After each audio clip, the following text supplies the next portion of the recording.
All right. Is this working? All right. So, welcome. This is Fit Friday with Director Nathan Wynn of the LBGT Resource Center or Student Services Center at Western Michigan University. If you're tuning in or you're going to watching this later, I'm going to go through some simple workouts and some ideas of how to create a fitness plan depending on your needs.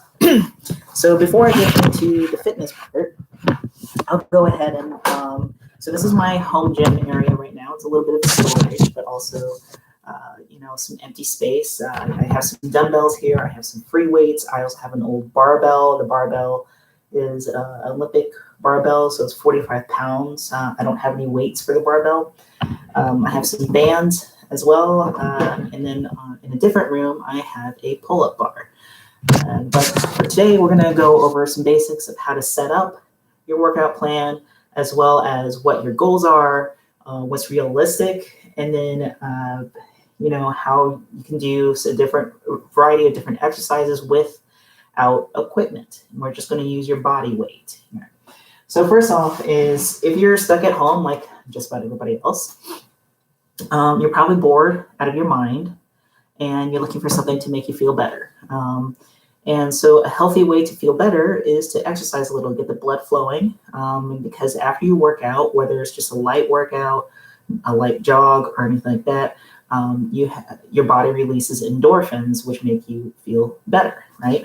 So I came up with a rough outline of what are some possible things you can do or the schedule as far as working out. So there's 3 types of workouts you want to think about. If you want to do cardio, strength, or flexibility, right? And so you can alternate and rotate between any of those 3, right? So here I have an example of maybe cardio on Monday, strength training on Tuesday, stretching, I'm trying to read backwards here. So maybe some stretching, some yoga, or anything like that, or balance exercises, or active recovery, as they sometimes call it. And then lifting or strength training, and then maybe a day of rest. It's important to listen to your body of how you're feeling. If you went maybe a little too hard in cardio and it's been a long time since you've done any cardio, and the next day you're really feeling it, like you're really sore, your body is barely functioning, maybe you can switch it up where that could be the rest day, and then you can go into stretching and that sort of thing. Right. So again, this is not like a concrete example. Everybody's going to be different. I do want to note that I'm not a personal trainer or nutritionist or anything like that. But again, this is up to you all, like what's realistic for you. Other thing is, if you're thinking about a workout plan, is what are your goals, right? So is your goal to gain strength, to gain muscle mass? Is your goal to lose weight? Is your goal just to look more aesthetically pleasing, right? Whatever that may be. Is your goal to just be healthy, right? Feel better about yourself. And that is like the most important part is if you're going to be working out, are you doing this to make you feel better about yourself? Not for any other reasons, whether it's your toxic family or parents or somebody in your life that's saying that, they don't see you physically attractive or anything like that. Don't do that for them. Okay, do this for yourself, right? And the other thing is with your goal, is it feasible? Okay, there are folks who are like, oh, I want to have 6-pack abs in less than 6 weeks. That's not feasible. The only way that could ever be feasible is if you had enough money to hire a personal trainer, and if you ate nothing but chicken and broccoli 2 to 3 times a day and worked out at least twice a day. That's not feasible. Most folks don't have that kind of time, dedication, or money to do that. So something to keep in mind is if you're looking at these celebrities that have like 8-pack abs and could like crank out, 50 pull-ups, it's because they've done a lot of work. They've trained a lot. They've hired a personal trainer. They hired a nutritionist. They hired probably a personal chef to make all their meals prepared for them in advance. And so, yeah, they have the money and the time, and that's their job. That's what they do, is they try to look good. So going into things, some things to think about is cardio. It's so funny whenever I talk to other folks about fitness and I mention cardio, I myself cringe a little because nobody really likes cardio. And there's a couple of different reasons why. One, it's tedious, right? If it's winter outside and you're cooped up inside and you're on a treadmill, it's boring, right? If you're on a treadmill, if you're on a stationary bicycle or an elliptical, you're just, running against a belt or pedaling against a belt or something like that, right? And you're just, mindlessly watching TV. So yeah, cardio can be tedious. It can also be exhausting. I will say that in high school, I did cross country and track. I was not very good at it by any means. I was C team cross country, even as a senior, because I got into athletics much later in life compared to some other folks. Right. So something to keep in mind of cardio, there's two main categories of cardio. There's speed and then there's endurance. How fast can you run versus how long can you run? And so that's something to keep in mind. If you're training for like a 5K, 10K, or a half marathon, you're going to be focusing more on the endurance, as opposed to if you ran track and did more short distances, such as 100 meter, 200 meter, that sort of thing, or relay races, you're going to be focusing more on speed, right? So, and the thing is, when you're doing cardio, you can actually do both. Maybe not at the same time, maybe not on the same day, but that is a possibility, right? So some things to keep in mind is if you're doing endurance, so maybe if you're training for a 5K, a perfect example would be Monday, like Sunday's your rest day. Monday is a light run of maybe 2 miles, right? A mile or 2 miles. Tuesday could be your speed day where you maybe do interval training where you try to run, pretty fast, right? At maybe 80 to 90% effort. Wednesday is your distance day where you try to maybe run 3 to 4 miles or maybe more, depending again what your goals are. Thursday is another speed day. Again, so kind of high intensity, 80 to 90% effort, short is, and then 1 or 2 miles. Again, depending on if you're training for a 5K or something bigger, right? And then Saturday, you could use that as a day to either rest or use that as a day to kind of test yourself to see, what your splits are. Split being how fast can you run a mile if the race is 2 miles, right? So that's, splitting 2 miles, right? So that's something that you can do. You can have a schedule where you alternate between distance and speed days. And if you're like me, where cardio is kind of tedious or you don't really like it, again, thinking about different ways you can do this. So the thing about endurance that's really hard is you can actually break it up. There are apps that you can download, such as the Couch to 5K, and that will help with maybe, you run or jog, right? A minute on, a minute off. So a minute off would be walking, right? And then you gradually increase to a minute and a half on, minute off, or 2 minutes on, 30 seconds off, that sort of thing. So it doesn't have to be this continuous static thing. There are treadmills now that actually include that type of training as well, kind of almost a HIIT training, high intensity interval training. So that's also pretty cool. I've done slides for that matter that you also warm up and cool down correctly. So warm up can be something as simple as walking for a few minutes, and cool down could also be walking for a few minutes when it's your cardio. People may ask, well, are there other options besides running? Yes, there's cycling, and there's also you can also do cardio with your arms, such as the battle ropes. I personally have never done battle ropes as far as cardio, but I know that is an option. It's kind of the same idea because you're doing this constant movement with your arms. And there's different types of movements and patterns that you can do with your arms with something like battle ropes. But the other thing is cardio is really great because cardiovascular health does make you feel better. You have to find that right sweet spot of training. If you train too much, you might be exhausted. If you train too little, you're not really going to feel the effects. So, and how do you know when you're training too much versus too little? Unfortunately, it's going to be a lot of trial and error, right? I know that in high school, when I did cross country, if I was, my distance days were 5 miles, and I hated it, all right? But I knew I was training too much when, or maybe just right at the right amount where I would be able to fall asleep like a rock every night. No problem. So that's something to keep in mind. Are you able to sleep at all after doing your trainings? Are you sleeping too much? Do you feel like you just pass out right immediately afterwards? Maybe you're working out a little too much. The important thing about working out is easing yourself into it. You can't just jump right into it, jump into the deep end without easing your body into it, getting your body acclimated to it, getting your whole system acclimated to it, especially with cardio, because you're getting your lungs, your respiratory system, and your cardiovascular system used to exerting more power, exerting more strain, and that sort of thing. So that's something to keep in mind if you're doing cardio. Okay, now strength. Strength is a little bit more complex. There are 3 different types. There's concentric, eccentric, and static. And so those 3 different types are a variety of things. So your concentric is something that's pretty common. It's where you shorten the muscle with resistance. So a really perfect example would be a bicep curl. When you're curling, you're shortening the muscle and you're using resistance, right? So that's a bicep curl, right? So that's a concentric movement, right?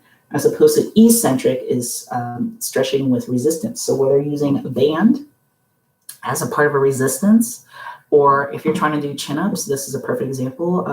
One of the early exercises to do if you're thinking about doing chin-ups is to do a negative chin-up, where you start off at the top, you hold yourself up there, and you try to stay up there as long as you can, and you slowly lower yourself. When you start to slowly lower yourself, the muscles in your back start to stretch out a little bit. And what happens is with the eccentric is that you're creating little micro tears in your muscles. And then when those micro tears heal, that's when you start building muscle. Okay, and that's the other thing is when you're doing strength training, you have to be able to let your muscles recover. And that's really important as well. And then there's static, which is a contraction where you have a fixed position. So looking at the bicep curl option, again, is a pretty common one. If I were to just hold a dumbbell, even though it's a fairly light dumbbell, I can only hold it for so long, right? So that's a static one. So even if you have like these little 5-pound dumbbells, right? And an exercise they can do that one of my personal trainers taught me a while back. See, these are little 5-pound dumbbells and not very heavy. They're pretty light to me. Is maybe holding one that's a static and then curling with the other, doing 10 on one side, 10 on the other side, and then doing 10 altogether. Now, I only did a few there, but if you ever try to do that, even with the light dumbbells or even with like water jugs, you'll feel it. And trust me when I say like your arms will be burning afterwards, right? So there's, even if you have really little wimpy light dumbbells, don't discount how strong you can get with dumbbells. The other thing to think of, bulking up too much versus toning. And again, that depends on what your goals are. If your goal is to gain more muscle mass, to bulk up, so to speak, then yes, you want to up the weight or up your reps, right? And you want to be able to keep increasing the amount of weight.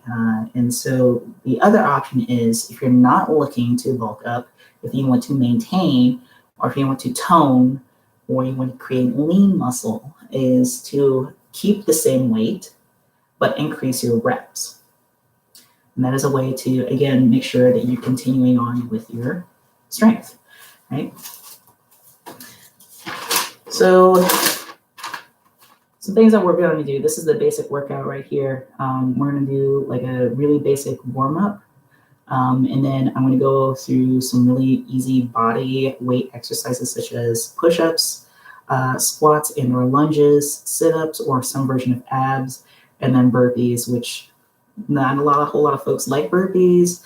I'm not a huge fan of burpees either, but that is a great way to get your heart rate up if you are living in a small apartment, or if you don't feel like going outside because the weather sucks, or or maybe you're in a city that has a curfew or whatever it is. The other thing is with each of these exercises, I'm going to show the easy version, the regular version, and the hard version. And this again depends on what your goals are. Physical therapy with this rotator cuff. I have a tendon that's been bothering me for a while. And slowly getting stronger. So what I've been doing is a lot of internal and external rotations with a resistance band, which is actually a really light resistance band here. I have it already looped so that we can put it around a a doorknob, or if I had a chin-up bar or stationary pole, I can actually loop it through there as well. And then again, do internal and external rotations. This is a super light band that you can get from any physical therapy office. If you don't have that, you can also use exercise bands. I have this this really funny, really light exercise band that looks like something from out of the 70s, and I took this from my parents because they weren't using it, right?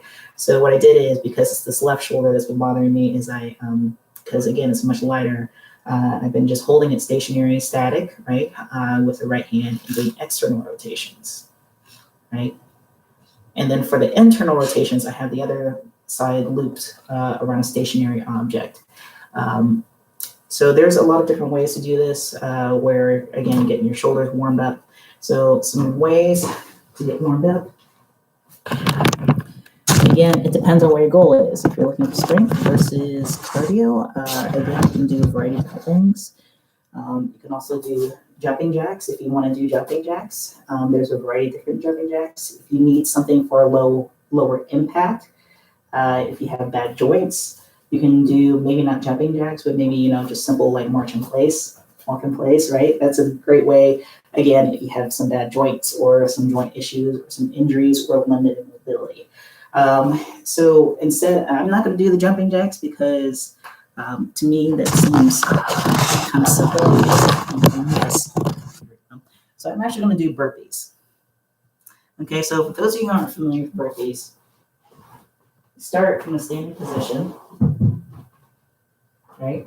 What happens is, I'll go here from the side. What happens is you can come down, and then you're almost in a squat position, and you kick your legs back like you're about to do a push-up. Go ahead and do a push-up, back up, kick your feet back up, and then jump up. I have to be careful, this room has a shorter ceiling. So I'm going to move this so that way you can see. So I'm moving over here because the ceiling is not as short. So again, it's coming down, feet back, push up, and then jump up. Right? So you do those a few times. That'll get your heart rate up.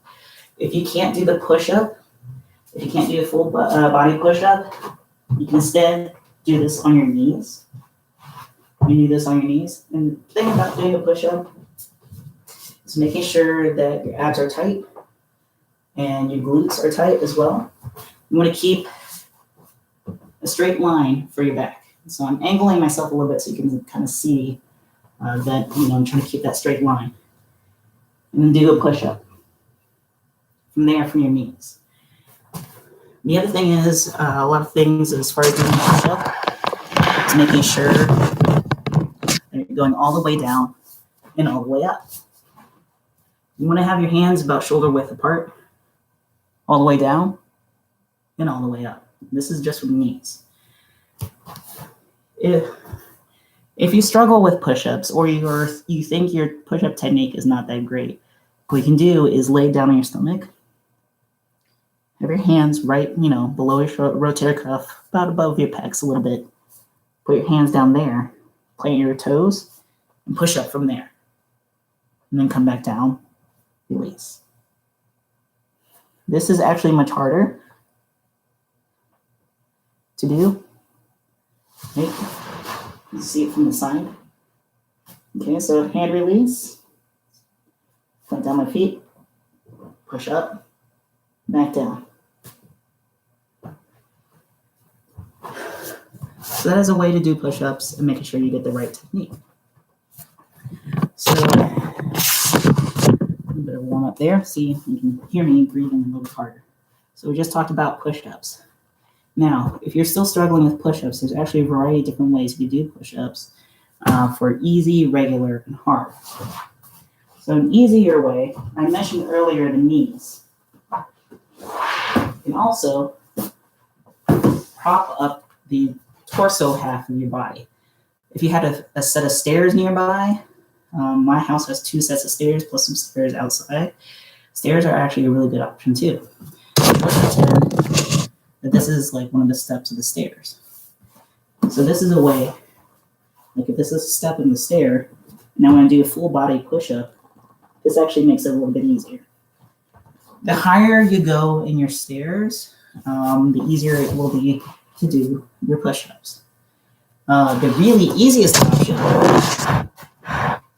is if you're at a wall, and you do a push-up from here. And again, keeping your glutes tight, your abs tight, and pushing up from here. When you start to change the angle a little bit more, that's when it gets a little bit more difficult. And you start to use more of your shoulders. Right? The regular push-up, as I mentioned earlier, on the floor.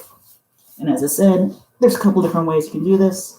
You can do the hand release and push up and down. All right.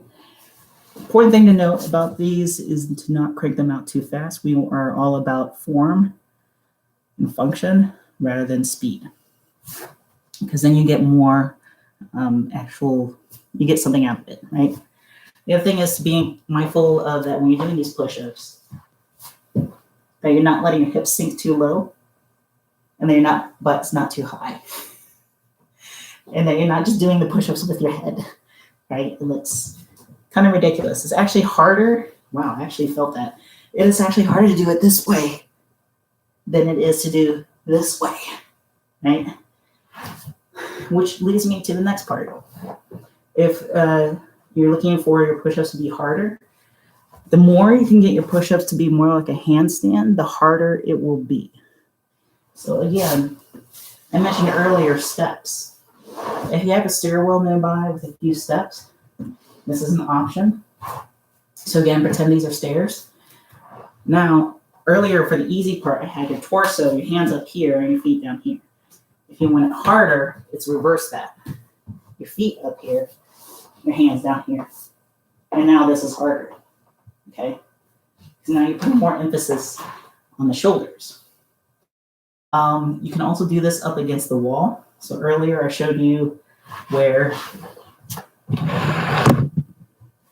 you're doing a push-up, hands up against the wall. Harder way to do it is if you almost do a handstand and walk your feet up the wall.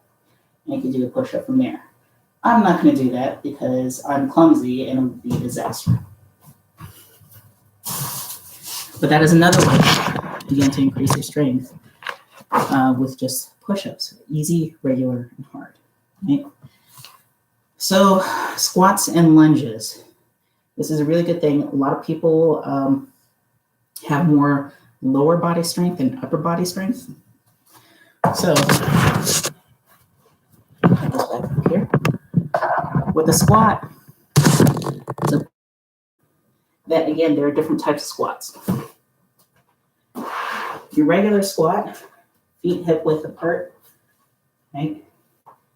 What you do is you're going to feel it more in your quads. You want to be able to squat, right? You want your knees to not go past your toes and your back straight, right? So this is a squat. If you want to make that harder, you can also have a static squat, right? Where you just stay in that position and then come up. Another option, you could put on a backpack and put a bunch of heavy books in there or some weights in there or water jugs or whatever. And you can put that on. Or if you have dumbbells, go ahead and grab this. This is a 20-pound dumbbell. If you have dumbbells, if you have a fairly heavy one, you can do a squat as a goblet squat, right? If you want to do several different variations, you can also do an offset squat. When you have an offset squat, that means you're going to have weight only in one hand, right? And this will focus your balance. It'll also focus on your core to not tip over, right? So it'll focus on your balance. And again, making sure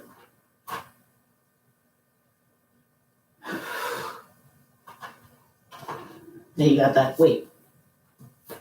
You can also have a dumbbell in each hand. There's a variety of different squats. You can also, so it's not just, the regular front squat. Actually, I'll put this down. Right? So this is, we had just the regular front squat. Right? You can also do, a side squat. Right? You can also do lunges, right? So you can do a variety of different angles. So right now I'm doing like this 45-degree angle, right? Or you can just do a regular lunge. The thing is, when you're doing these lunges, oops, lost my balance there. Again, is looking at form and function and not speed, right? And it's focusing on one leg. If that's still too easy for you, you can also try to do a one-legged squat, or what they call a pistol squat. I've never done a pistol squat. They're pretty hard. But in order to do that, I would recommend maybe using bands, because the balance that's required to do a pistol squat essentially is you're kind of like almost sitting down, right? So again, you want to be careful with that. Use something to anchor yourself to make sure that you don't lose your balance and also don't injure yourself, right? Whew. And the thing about lunges, you can do a whole, as I said, a whole variety of different lunges. You could also do reverse lunges. If you, even just these little 5-pound ones, you can do stuff with a lunge, maybe a curl and back, or a lunge and then a twist, right? Sorry, it's the other way. So there's a variety of different things you can do with lunges, or you can do compound movements where you're combining movements. So that's how you think about it. All right, so sit-ups and abs. All right, so there's a variety of different ways to do that. Again, we can go easy, regular, and hard, right? So easy ones would be something, what they call dead bug.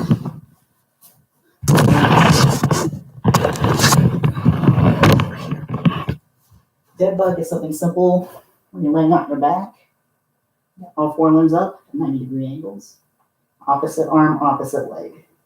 And again, you're squeezing those abs, making sure your lower back is touching the ground, and back. Opposite arm, opposite leg. Right? So that's easy. Something harder with abs in the same position. Again, making sure your lower abs are your lower back is touching the ground, right? So you can have your arms up to here and then slowly lower your legs, make sure that your lower back is still touching the ground, and tightening your abs. This is what they call a hollow body hold, right? This is the regular. And then the harder is if you add weight to your hands and your legs, right? So that's a hollow body hold. That's one of the abs. There are a variety of other ab exercises. Again, depends on what you want to hit up.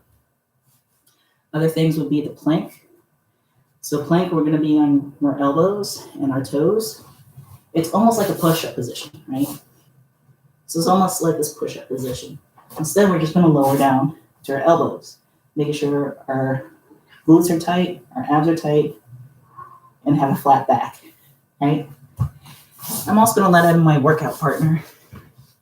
Come on, workout partner. Yeah, I'm still streaming.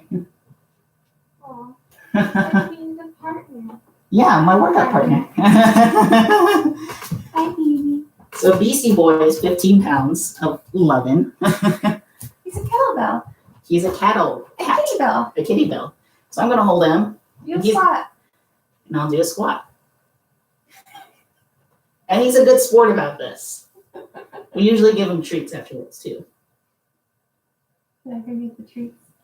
Yeah. We've trained him to be okay with this, so he's totally fine with that. When he's done, now he's done. He wants treats. You want treats? Oh no, he's stepping on the keyboard. You want treats? Wait, Phoebe, you can do a trick. Phoebe, show everyone you can stand up. Boy. So this is my workout partner. Oh, you gotta stand up. There's my boy. He's a bit, and so you could also do this with any of your pets. Our neighbor has a 60-pound pit bull, so we jokingly say that he knocked it out of my hand. We could work out with him. So pets are another good way to work out as well. There you go. Oh, So to finish up this stream, I also suggest that you check out some online resources. all right, come on, everybody. So online resources would be, I'm a huge fan of Derby. You look up Derby visual workouts, and there's like a whole bunch of different visual workouts that you can filter according to your fitness level. If you have equipment, if you don't, if you're looking at just doing arms, upper body, lower body, that sort of thing. Health magazines like Men's Health or Women's Health, they have some workout tips there. Although I will say take that with a grain of salt, because the media tends to portray that men are only interested in torso stuff and women are only interested in like having a smaller butt or, lose weight, right? That's not always everybody's fitness goals. YouTube, I'm a huge fan of Athlean X. And also Chris Heria, I don't know if I'm saying his name right. Those guys, they do a lot of different fitness YouTube videos, especially Chris. He does nothing but calisthenics being body weight only. And then you can also download different apps. I use the Body Space app to track my workouts. It's kind of like a Facebook for working out. MyFitnessPal, I use that for tracking what I'm eating and my caloric or macro and micro content. And then I use Map My Run whenever I'm running. This is always good to have, especially if you, well, not now, but if you do travel on the regular, Map My Run is a way to kind of travel, not only track your terrain, but also how many miles you've logged. So that's really cool. Other thing is, I'm not going to talk too much about nutrition. Nutrition is really hard. As I said, I'm not a nutritionist by any means, but I do want to point out is that something that I think is realistic or not is whether or not you are adamant that you want to show off a visible six-pack. Beastie, do you need to get out of the room? There we go. So if you're adamant about seeing abs, here's the thing about abs. Abs are great. Abs are beautiful. They're fantastic. However, abs are a lot of work, not just doing a whole bunch of sit-ups. Okay, how many people do you see that have six-pack abs, but then everywhere else there's zero muscle, right? Not very realistic, right? So if you actually want abs, you do full body workouts, not just abs. I mean, abs can be part of it, but that's not the only part. So you got to do a full body workout, you got to do cardio, and you also have to have proper nutrition. I don't know, are you allergic to things? Are you a vegetarian? Do you have celiacs? That sort of thing. So that's something to be realistic about. And also, how dedicated are you? Right? The thing is, like, if you read some of these celebrities that are training for Marvel movies, they not only have a personal nutritionist, but like their chef and nutritionist will be like, hey, we need you to call us or text us if you change something in your diet. Like if you have a can of Coke, we need to change your meal for the next meal, which is not realistic, right? Nobody really has that unless they have money for that. So how dedicated are you as far as your eating and your working out? I'm pretty dedicated in my working out. I'm not as dedicated on my eating habits. I'm not terrible at it, but I'm not super insane about it either, right? And then also, are you tracking your meals, right? I mentioned earlier, one of the apps that I use is MyFitnessPal. That's the one I use to track my macros. I'm not very good at it.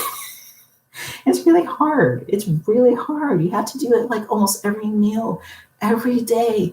And it's so exhausting and, but it's really tedious. But again, is that your goal? Do you want to see abs?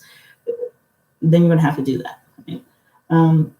Other things to think about is when doing exercising, when you're doing any types of exercises, if you have any injuries. I mentioned earlier, I have a bad rotator cuff.